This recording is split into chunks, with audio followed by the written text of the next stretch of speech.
근인평화. 벌써 이렇게 아침인데도 이렇게 맑네요. 다 끝나고 7시 반, 8시 이제 조금 되는 시간인데 이렇게 맑습니다. 그리고 여기 보실래요? 어느덧 꽃들이 진짜 한 송이씩 한 송이씩 피어나고 있습니다. 정말 오묘하죠? 하룻밤 잔 사이에 이렇게 꽃들이 피어나고 있어요. 참 우리가 알지 못하는 그 시간, 그 상황에 어쨌든 이 세상은 이렇게 우리도 모르는 사이에 움직이고 있다라는 거, 살아있는 지구라는 걸 실감합니다. 예. 오늘 그 복음 말씀 나누면서 오늘 저는 형제에 대한 얘기를 했어요. 서로 사랑하는 것이 형제애, 특히 수도에는 형제애가 가장 중요한 덕목이거든요. 왜냐면 같이 살아야 되고 평생 함께 해야 되는 사람들이기 때문에 어떤 공동체보다도 형제애가 필요합니다. 근데 이 형제애가 제대로 발현되기 위해서는 그 서로 사랑하라는 그 예수님의 그 가르침을 우리가 제대로 수용할 수 있어야 돼요. 왜냐하면 이 서로 사랑하라는 계명이 잘못되는 경우가 있어요. 저 같은 경우는 형평성을 되게 중요시 여기는 사람이에요. 그러니까 나도 하면 너도 하는 거고, 내가 못하면 너도 못해야 되는 거고, 뭐 이런 거 있잖아요. 그래서 그것으로 인해서 사람을 평가하거나 판단할 때 좀 일종의 자비롭지 못한 부분이 있는 거죠. 즉 나는 지키는데 왜 너는 안 지키느냐, 내가 못 지킬 때는 뭐 그럴 수 있지, 이런 그런 좀 너무 나 중심적인 사고방식에 형평성이 있어서 그 부분은 저에게 있어서 약점입니다. 형제를 방해하는. 그리고 형제들과 나누면서도 그런 이야기를 했어요.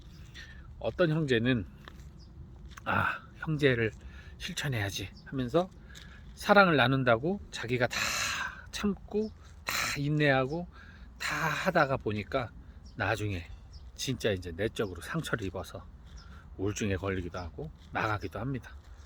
왜냐면 사람은 하느님마저도 관계의 하느님이에요. 하느님이 우리의 사랑을 굳이 받으실 이유도 없으심에도 불구하고 하느님은 우리에게 사랑을 요구하셨잖아요. 주고받는 사랑, 교환의 사랑. 그처럼 내가 아무리 아니라고 생각을 해도 나도 무언가 그 사람들에게 내가 베푼 사랑에 대한 보답을 받고 싶어 하는 게 기본적인 인간의 마음입니다. 그것이 어떠한 모습이든 간에 뭐 고마워하지 않더라도 최소한 내가 하는 걸 알아주기라도 바라던가, 아니면 자기가 하는 일을 나쁘다고 얘기하지 않는다던가 어떤 기대가 있다는 거죠. 근데 그것이 안 이루어지면 상처를 받아요. 마찬가지로 반대로 또 이번엔 우리 군대 갔다 온 분들이 하는 말들이 있어요. 이 나라가 나에게 해준 게 뭐가 있어? 뭐가 있는데 뭐, 그리고 세금 많이 걷어가면 나라가 나한테 해준 게 뭐가 있는데 왜 내가 벗는 가지가, 이러면 하는 것처럼 공동체에서도 그런 게 있어요. 내가 이 공동체가 나한테 해준 게 뭐가 있다고 나한테 이걸 하지 마라 저거 하지 마라 그래. 나에게 좀 맞춰주면 안 돼? 사랑한다며 나를 위로해주고 봐주고 이해해줘야 되는 거 아니야? 하면서 공동체 이름으로 자기가 문제를 일으킨 것에 대해서 정당화를 하거나 아니면은 형제들에게 원망을 쏟아내는 경우가 있습니다. 이제 그런 경우가 보면은 그것도 결국은 서로 사랑하라는 계명을 자기는 빠지고 남들에게만 사랑을 받으려고 하는 그러한 잘못된 시각에서 나오는 거겠죠. 그처럼 서로 사랑하는 것은 사실은 쉬운 게 아니에요. 함께 배려하고 함께 이해해야 되는 부분이기 때문에 우리가 실질적으로 살아가면서 공동체나 어떤 조직, 사람들과의 관계를 맺을 때 이 서로 사랑한다는 것은 정말 정말 쉽지가 않습니다. 그래서 우리가 이런 대전제를 하나 두고 사랑을 실천해 보면 좋을 것 같아요. 예컨대 내가 어떤 일을 함에 있어서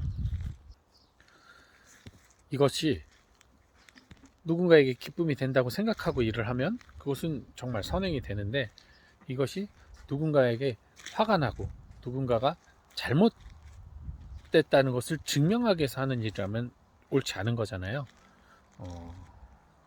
예를 들면은 어떤 사람이 해야 될 일을 깜빡하고 하지 않았을 때 내가 그것을 이렇게 보고 이거 하지 못했네 하고 내가 대신 할 때 이 사람 뭐 바쁜가 보다 뭐 내지는 그냥 안 돼 있으니까 내가 해줘야지 하고 일을 했다면 그것은 겉으로도 선행이지만 내적으로도 선행이 되는데 이것 봐 이럴 줄 알았어 넌 거의 게으르니까 내가 이렇게 할 줄 알았어 하면서 그것을 투덜거리면서 일을 하는 것은 외적으로는 선행일지 몰라도 사실은 그것은 뭐 하느님 안에서 있어서는 전혀 사랑을 베푼 것이 아니죠. 근데 사실 우리가 그 경우가 많잖아요. 그 일을 하면서 그래 너 한번 꼭 이거 내가 했다. 너는 그거 안 했다. 역시 너는 그건 문제가 있는 사람이고 나는 괜찮은 사람이야. 어떤 이런 우월의식을 느끼는 경우도 간혹 있고 그래서 어떤 일을 할 때는 정말 쉽지는 않지만 대가 없는 일을 하는 거예요. 그냥 하는 거예요. 내가 그걸 함으로써 내 기분이 좋고 내가 행복하고 내가 하느님께 영광을 드린다는 생각. 어떤 사람을 위해서가 아니라 하나님을 위해서 봉헌을 한다라는 생각을 더 많이 가질 때 그것이 자연스럽게 흘러 넘쳐서 내려와서 사람을 위해 사람을 사랑하는 마음으로 이어져 내려오지 않을까. 그래서 일단 그 전제를 하느님을 위해 봉사한다는 마음, 하느님을 위해서 사랑한다는 마음. 안녕. 하나님을 위해서 사랑한다는 마음, 그 마음을 가지고 실천을 해보셨으면 좋겠어요. 그러면 좀 더 어떤 일을 함에 있어서도 그 목적이 분명하기 때문에 뭐 불변하잖아요. 하느님은 늘 우리와 함께 계시는 분이니까 거기에서 내가 좀 더 힘을 얻을 수 있고 사람에게 기대하는 것은 실망이나 혹은 의도치 않은 사건들로 인해서 더 큰 상처를 받기도 하고 또 배반의 느낌도 받을 수 있죠. 하지만 하나님의 사랑은 뭐 늘 같아요.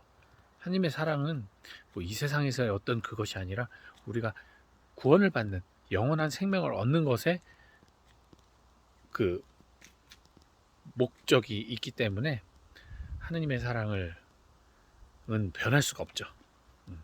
그게 궁극적 목적이니까 우리 모두 하늘나라에서 만나는 것 그게 목적이니까 여러분들 하느님에게 좀 희망을 두고 선행도 베풀고 서로 사랑하는 계명도 하느님 사랑을 하면서 그 사랑 안에서 내가 이웃에게 보이는 하느님을 만날 수 있는 그런 마음을 가지셨으면 좋겠어요.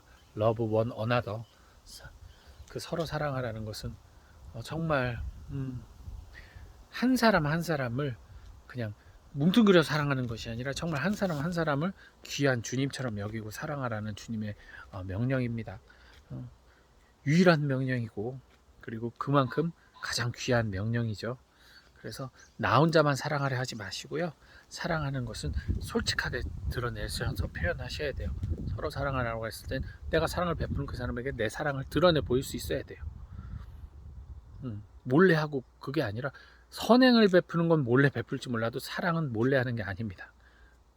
사랑은 드러내 보여야 되는 거예요.